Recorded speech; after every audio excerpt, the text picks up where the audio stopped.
there are students out there, they've done the test multiple times. They have watched all the YouTube videos. They have done a variety of mock tests. They got all the templates, but they still haven't got the score. I'm a Band 9 student, and I remember I never crossed 70 in this particular website. Speaking always my score, like even I try to give my best answers, I will not cross 70. But in the exam, I was going with that mindset that I'm not going to cross 75, but I ended up getting 90. That same evening, when I got the score, I came back and checked it. I'm still on 70. Had a student who went in, let's say 30 minutes late for the exam. This is a particular center. The guy who was working there was nice enough to actually suggest, look, you're already late, you can't start the exam, why don't you give me a 6 certificate? Guys, welcome to EnglishWise PT podcast. We have two very special guests today. We have Ritvik and we have Jishnu. They both are senior PT consultants and trainers. They have not just extensive knowledge when it comes to PTE, but a solid experience because they've consulted, they've trained over 1,000 students. Now, you may have all the content in the world for PTE to prepare, but the experience matters more than anything. And today, you are going to learn something which I believe you may not have come across before. Welcome, guys, to the podcast. Thank you, Shivi. Yeah, and I'm very excited because I think this is the first time students are going to learn something. I must say, here's something which, something EnglishWise has not shared before. So it's an opportunity for students out there to grab some information, some specific information which they may not even find on YouTube or from their friends. I'll jump straight to the question. And my first question would be to you, Ritvik. There are so many students out there who have done the test multiple times.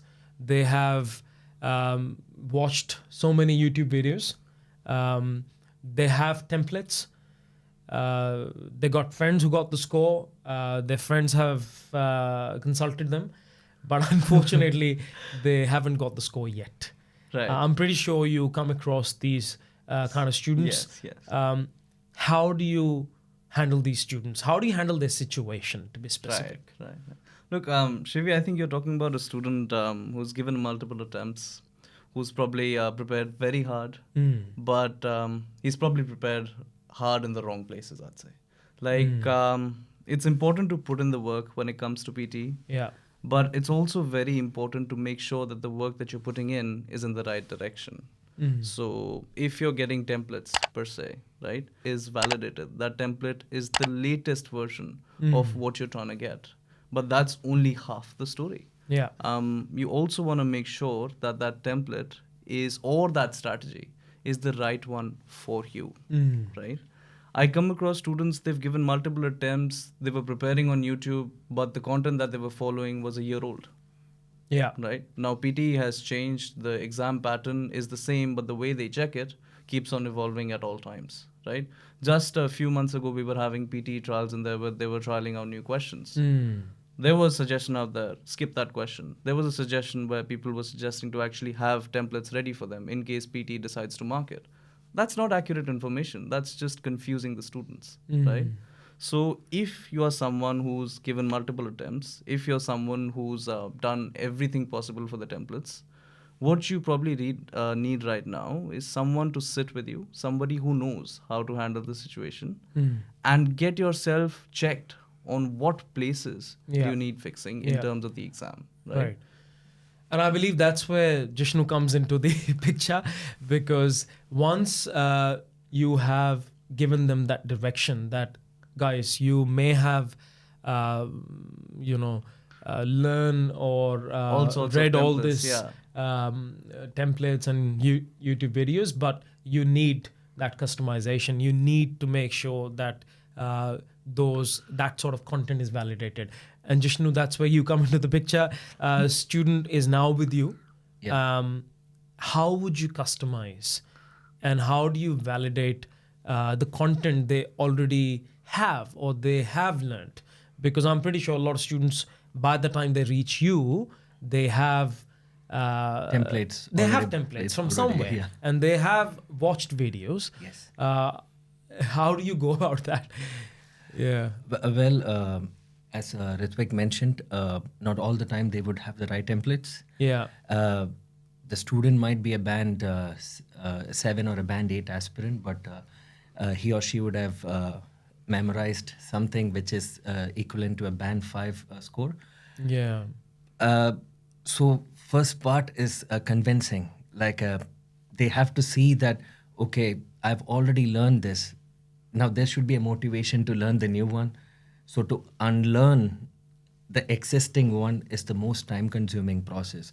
So for that first, I will have to show, like on our EnglishWise portal, I have to show first with our template what's the score coming up. Yeah. And on the and I would sometimes take an effort to maybe memorize their template a little and then give that and show them the score difference. Yeah. And I would ask them is the one that I gave first and the one that I did with yours, which is closer to your desired score? So that will help them make an informed decision. And most of the time it is how can I say that? No offense to anybody, but sometimes students get into a comparison mode. They say that my friends did this template and they got the score. Why am I not getting? And this is where another thing, students forget one most important thing. This is a strategy test. This is not like IELTS where you do speaking, you get marks only for speaking. You do reading only, you get marks for reading. Your one module's performance carries a lot of transferable scores to other modules. Yeah. All right. And other students or your friends doing it, maybe their level of English might be different. Maybe it might be better than you, it might be lesser than you. But every student is it's their preparation, their their study plan is unique. You cannot put in the same set of plans or strategies for every student. Maybe some strategies won't work for some students. Some students might have mother tongue influence. Let's say speaking, mother tongue influence. So pronunciation, they might be able to go only to the level of 70 or 80 maybe. So that is when we can, as you know, speaking is evaluated on two things, pronunciation and fluency. Yeah. So if that student is not able to cope up more than 70 or 80, let's work on pronunciation, or vice versa. Pronunciation is 70 to 80, fluency. So what students should understand is don't compare. And at the same time, what we do at EnglishWise is to understand what's the student's strength and what are his or her weakness, and work on that. Yeah. My next question is actually for both of you. So you can answer first, and then Jishnu, you can answer after that. Now, we see this a lot. Students have done mock test. They might have done a mock test on EnglishWise portal, and obviously there are many other portals out there. They did the test there, and repeatedly they got the score they wanted in the mock test. But when they went for the real exam, they didn't get the score. Now, these students come back to you, definitely, and they're like, why? Why did we not get the When scores? I was there with you guys, I got the score in the mock test. But now I'm here, in the actual test, and I didn't get the score. Yeah. So, look, what are your thoughts? There's multiple factors to this, but I'll give you the straight ones. Number one, which you need to make sure, and you can't go forward thinking about this if the first one is not ensured. The platform that you're giving the test on, the mock test, has to be reliable. I just want to say this so that we can get this out of the way. You have to make sure that the mock testing platform that you're relying on is very reliable. It gives you accurate scores. It's being kept updated. There are a few out there that are very notorious for not giving you the correct scores in speaking. I'm not going to name anything, but probably people are going to understand very easily, right? Now, once we have that out of the way, let's say your software is reliable and still you're not getting the scores. Yeah. Now comes the point of how are you in an exam setting versus how did you give your mock tests? Did you give your mock tests in a real exam-like environment? Or do you get nervous when you actually get between a room full of 30 people and all of them are speaking at the same time? Correct. Right? Yeah. Or how do you feel on the day of the exam, which is your center? Now, technically, when you're sitting for a PTE exam, the technology that you're being checked by is same everywhere, right? But the difference is in peripherals, the qualities of the computers that you're sitting at, the reviews of the center, the people who work there. Look, I've had a student who went in, let's say, 30 minutes late for the exam. This is a particular center. The guy who was working there was nice enough to actually suggest, look, you're already late, you can't start the exam, why don't you give me a 6 certificate, right? The guy does not need to do all of this. But this tells that certain centers or certain places are nicer for you to actually give the exam compared to the real ones. Yeah. Right? So I can hope that approach guy doesn't get into trouble. Hopefully not. one who Well, I'm said- not naming the Yeah, center, yeah, but good. you know, right? It's the Yeah. it's the human environment or the Yeah. human element involved Yeah. in giving the test. Yeah. That sort of matters. Yeah, right? correct. Yes. And when it comes to the technical parts, I think Jishnu might be a better one to sort of answer it. yeah, But, because I'm pretty sure these students come back to you, Jishnu, and then they are Yeah. maybe upset, and then Yes, how do yes, Kibi, you're right, and I would agree with all the things what Ritik Yeah. has said. The thing is, the technical part is one thing. See, as he mentioned, like when 5 years back, I was a student at EnglishWise. So that time, like EnglishWise portal was not existing that yeah, time. So correct. we were dependent on third-party Yeah. websites. I remember, I'm a Band 9 student, and I remember I never crossed 70 in this particular website. Speaking always my score, like even I try to give my best answers, Yeah. I will not cross 70. But in the exam, I was going with that mindset that I'm not going to cross 75, but I ended up getting 90. That same evening, when I got the score, I came back and checked it, I'm still on 70. So as Ritwik said, this is the reliability of some of the free test portals that you have in the market right now. And I am so sad to see that students still trust these websites. Yeah. So maybe because they're free. yeah, of course. And I clearly understand one more thing. There's a lot riding on these students. Like they go just before the test, they're thinking that, my God, if I don't get this, I have only 6 more days to leave the country. I won't get my visa. I won't. I will have to maybe go back to my home. I will lose my job. These many things are running on their head, and to between all these noises, to maintain a calm, sense of mind, is actually difficult. Yeah. So We'll talk about this. Yeah. This is where I was going to come Yeah. to, the stress and the anxiety part. Yeah. So what I understand is if they are not getting the score in the real test, when they were actually, getting the scores in the mock test, the main issue could be the reliability of the software. software. And their mindset. Mindset. before I that. also feel it's a good idea to always try to score more in the mock test. That's also more like a compensation strategy. Like if I need 79, or let's say if I need 65 plus, then I must make sure that I get more than 70 in each module in the mock test before I go for the real test. So that you are ahead of the game before you go for the actual test. So coming back to the reliability, what else can they do? What else can be done? Is it just the reliability that need to be blamed, or Trust is the second thing I would say. Yeah. Like when you learn something, completely believe it, submit to it.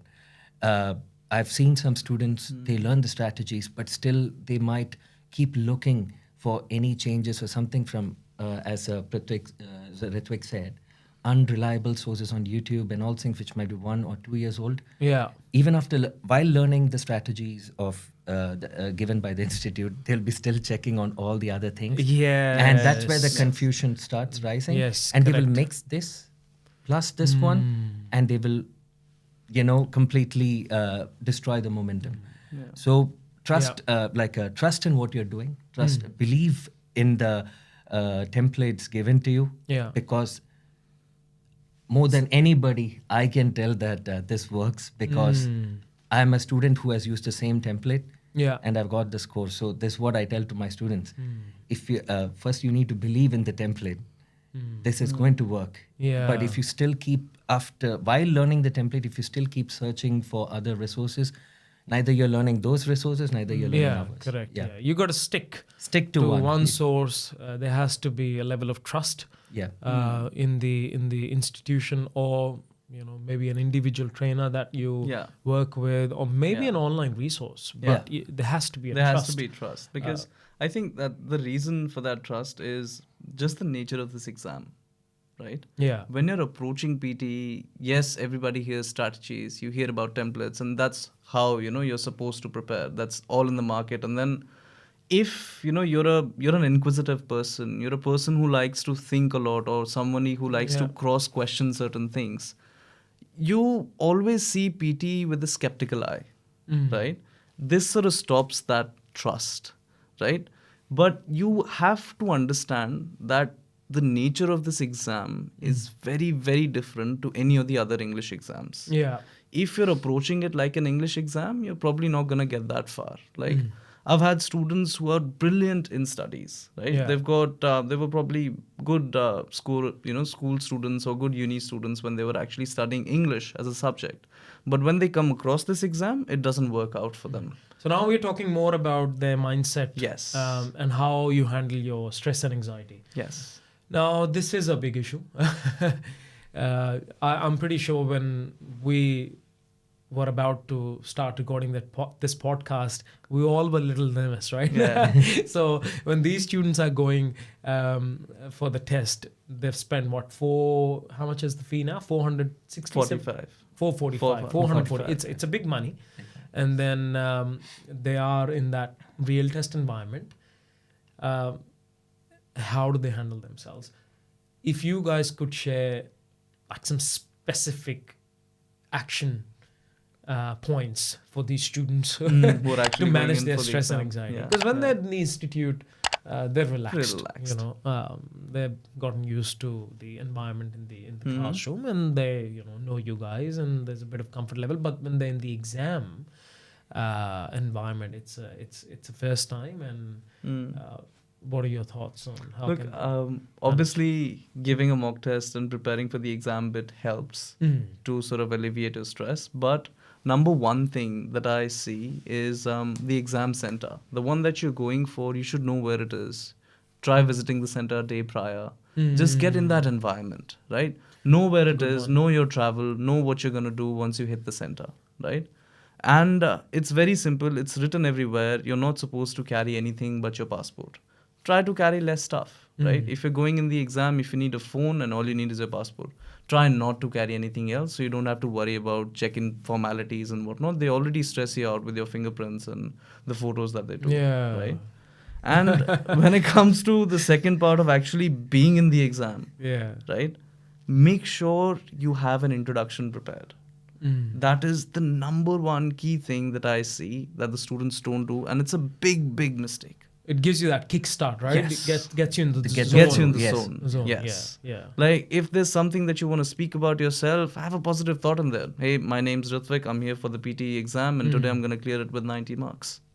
Right? Start with a positive affirmation. Why not? Why not? Rather than reading something off the screen, have your mind already built up. That anyways, they're not going to evaluate you on that question. On that question. Right? So just go with that mindset. Visit the exam center once. Carry less stuff. And then sort of approach the exam with a cooler and calmer mind. Right? That's the way I would say. So, as Ritvik said, positive affirmation is one thing, the thing is also a belief system that many of the students, even after hard preparation, all this thing, are like, so you're going to get the score right. Like, you know, when we go to the prep talk, so they would say this like, sir, I think 1 or 2 times I give the test, I'll get it. I like, excuse me? 2 times? Why? No. Generally, students take 1 to 2 times, right, to get the score. So to change that, we need to change that belief. I would like to say this on record. There are students who get this in very first time itself. And you need to believe that. It is not like you have to give 2 or 3 times.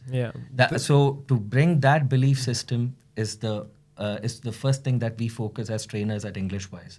That this is possible in the very first time. We say that every day, after every mock test, while giving every feedback, you are only a few steps away. This is personally my biggest pain point. And this is the number one thing that frustrates me. On an average, my understanding is that students go for the test about 4 or 5 times. 4 to 5, on an average. I'm pretty sure PT, PSN, if they run this statistic, this is where the number's going to be coming at. Now, that's how much? That's about $2,000 plus. Easy. Easy. The time you've effort, wasted there, everything. and it's very sad to see that a lot of students validate that. They've accepted, as you said, that it's okay. It is normal. But we know it's not normal. It's not normal. It's not normal. Guys, Ritvik and Jishnu, they are not just trainers, consultants who teach and have experience, but there are ex-international students who cleared the test themselves. Like they're all 8 each, 9. You got 9 each, and you know. So it is possible.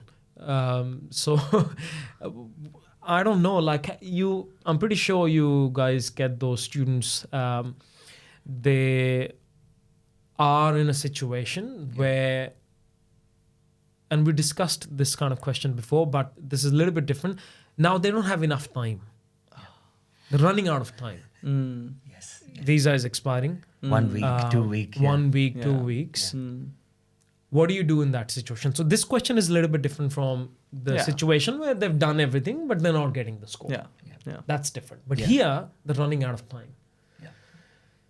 How would you prepare them? Because it's a completely different ball game, I feel. Because they're already stressed out. You can't just tell them, guys, just relax. They just can't relax. It's natural, you know. If I were in their shoes, you know, a week, a couple of weeks, otherwise I'll have to leave the country in that sort of situation. I can how answer can this. we? Please. How can we prepare them? So, I did have, like Ritvik knows this, I did have recently also a lot of students who had this 1 or 2 weeks time. So first thing is, in this 2 weeks, we have to, first we will evaluate if they know already any templates. And I would, me and my team, or like all the consultants at EnglishWise, they would evaluate, is it closer to what they wanted, the score? Can they get the score? That evaluation would be done on day 1 itself. And we will ask them to, if they've given a mock test, or like a test before, we will ask them to quickly give a mock test that would give us a small understanding about what is their current level and how far we need to go. And we will customize a study plan. This is that case where we share our personal number with the student. Like if they are, if they're on job, and if they cannot come to institute, say that give your test whenever you can. Call me after that, so that I can check the results and I can give you feedback on call. Because sometimes there's a lot riding on these guys, so we have to be a little empathetic here. Yes. And at EnglishWise, we all the trainers, we make sure that we give them that care and we give them that support. And like whether it's feedback or even if it's like, I remember one of our trainers was giving an example, a mock of how he or she should do actually a read aloud on call. In the last hour, I think Ritvik was just closing the institution and this guy was on call, the trainer was on call, just giving that demo of read aloud to a student. So I think maybe in these cases we have to go above and beyond, and we consultants have been consultants as well as trainers have been doing that at EnglishWise. Okay, fantastic. I also feel in that situation it might be a good idea that they drop everything else if they can. Yeah. That's sort of that's the thing where look, you've got a week in the country, right? You have to do your priorities. You have to get them straight. If you can't clear the exam, you're not gonna get it, right? In certain these cases, if you've got, let's say, 2 weeks of visa remaining, and if you don't have the exam, you are probably in touch with the migration agent by now. Yeah. If you are not, there are ways out there where you can actually, file for your visas, because the government doesn't approve it immediately, right? You still have a week or two after filing your visa to actually get your scores. The most recent case we had like this, we actually worked with the migration consultants. They filed for the visas while we were preparing for the student. Yeah, it buys them a bit of extra time. It buys them a bit of time, and the student had dropped everything else. They were there from morning till the close time, just preparing. And that sort of becomes your life for a while, right? You have to get it done. Yeah. But I think it's important that students realize that you don't want to be in this situation in the first place. Definitely. It's very stressful. Don't leave this for the last minute. Don't leave this for the last. This becomes the point. Yeah. And I feel when you do the test again and again, you start losing that confidence. And sometimes it can be so hard to get that confidence back. Yeah. And this test is a lot about confidence, mindset, how you approach the test, 100%. than the content itself. Yes, no, that's very So, 100%. Yeah. There are students who hardly, they would have had, their confidence would be at immense level, but they won't, maybe they would prepare just for 2 or 3 days and get the score. Yeah. With, he or she might have a decent level of English, but within 1 or 2 days, because they are too confident, they're not stressed about anything. Yeah. But when so many things are riding on you, that you bring that to the test. That's where I think, And I think it's a natural human tendency, you procrastinate the things which are tough. Yeah. That's So, it. Yeah, or but challenging. that confidence, I really want to break it down for the listeners or the students. Like, when somebody says confidence, it's not just going up, being very straight and, answering the questions. Understand what does a trainer or a consultant mean when they say be confident. When you're confident, you're speaking in a natural tone. You're automatically a very fluent person. If you're making a mistake, you don't really bother about it. You keep on going. Yeah, because you're relaxed. Because you're relaxed. Yeah. That is the confidence part. Yeah. Right? When you're attempting a question, look, speaking is a major part of the exam. Yeah. And that's all what confidence is. That part about making your introduction. Yeah. That part about setting yourself up for the exam. Yeah. That's all confidence building. Yeah. What will that do? When you're actually attempting your read aloud, your first question, it's actually marking your reading and speaking both at the same time. They're connected. So you're just speaking very in a good mood. You're speaking upright. Your voice is clear. Yeah. The system can recognize it. And if you're making a mistake, you're not fumbling. If you're not fumbling, you're not taking pauses. And if you're fluent, you've got this exam. Right? That is what to be confident. Yeah. It's not the huffy puffy confidence that we expect. Yeah. It's just being relaxed. I agree. And sort of in a flowing mode that you keep on speaking even while you're making any mistakes. And I also believe that preparation breeds confidence. When you're not prepared, you're not going to be confident.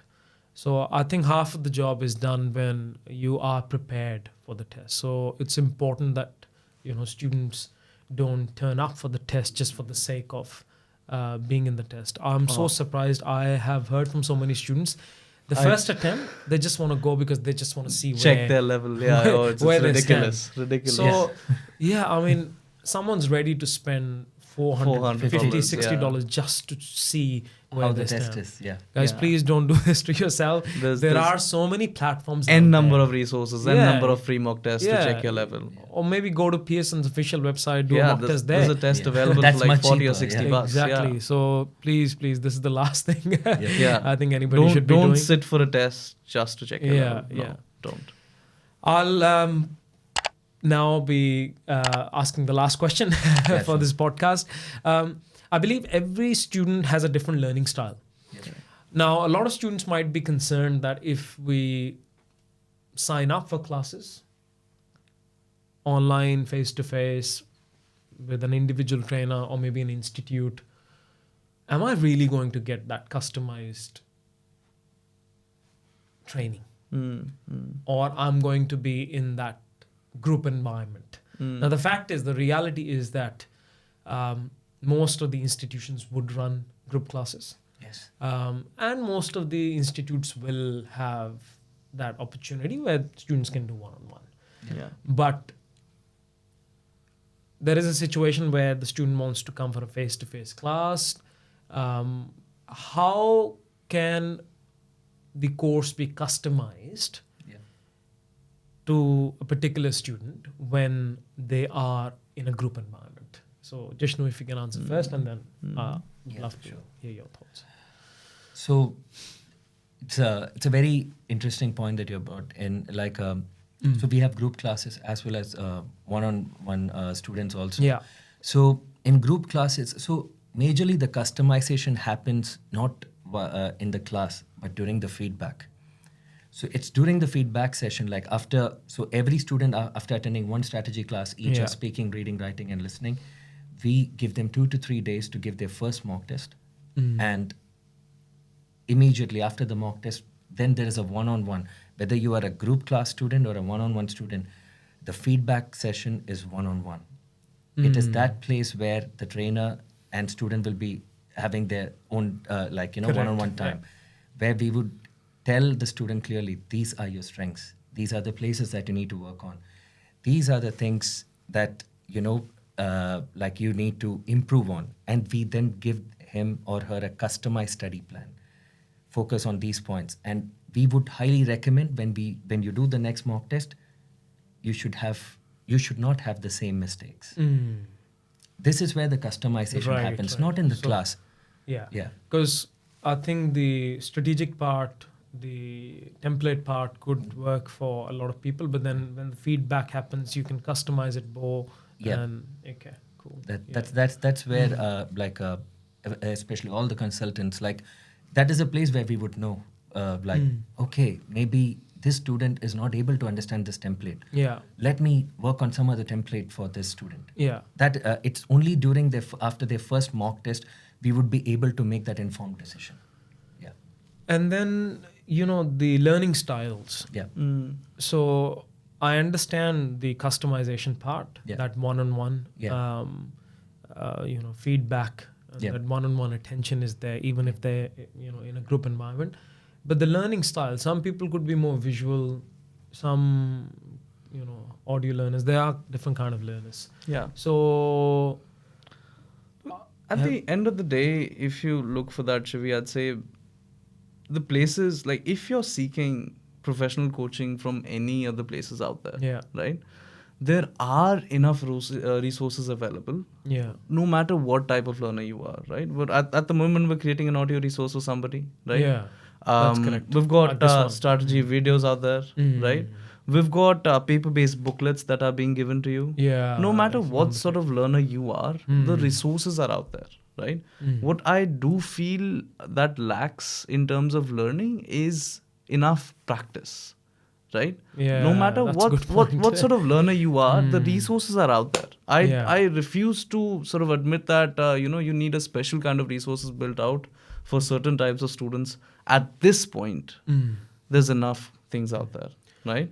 It's just applying yourself to those things and finding your own fit. And this is where I think the importance of a coach comes in. It's like, I think going to classes is like going to gym. You got all the equipment, but you still hire a personal trainer. Yes. Like if you want to, have a certain goal with your body, you go to a gym, you sign up with a personal trainer, not because he or she's gonna, give you some magical formula. Formula, but there is that discipline that a coach can bring. And he or she can ensure that this is done in the right way. Yes. And I think this is where I think, as you said, the coach can identify as well the kind of learner and sort of push the right amount of resources towards your way. And at EnglishWise, we have all three kind of, like as you said, audio, visual, everything is available. There's enough.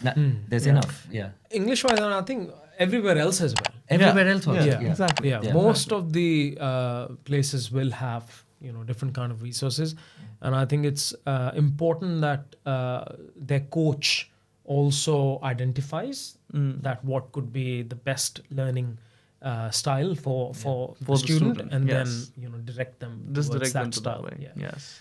Guys, thank you so much for your time today. I really appreciate. I'm so happy that we could share this content with our viewers, because this is not something a lot of people get to hear, and a lot of people pay for this kind of content. I think our viewers are lucky in that respect, that today they had the opportunity to learn something new, down and approach and the we exam. really hope that you get your desired score and have a beautiful stay in this country. I wish you guys all the best. We will be back with our second episode, and we'll be sharing more and more content with you. Thank you so much.